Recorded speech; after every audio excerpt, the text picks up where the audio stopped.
কাবা ঘরের একজন কালো ইমাম আছে, নাম ইমাম আল কালবানি। উনি লন্ডনে একটা ইন্টারভিউতে বলেছেন, আমার মায়ের বদদোয়া আমাকে কাবা ঘরের ইমাম বানিয়েছে। লন্ডনে একটা কনফারেন্সে উনি ইন্টারভিউ দিচ্ছিলেন।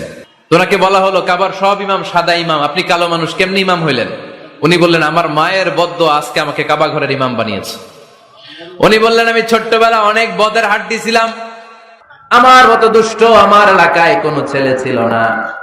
মানুষের গালাগালি, মারামারি, দুষ্টামি, ভাঙচুর, চেঁচামেচি, চিৎকার, বিশৃঙ্খলা আমার মতো কেউ বেশি করতে পারতো না। কিন্তু আমার মা ছিল অনেক বড় আল্লাহওয়ালা।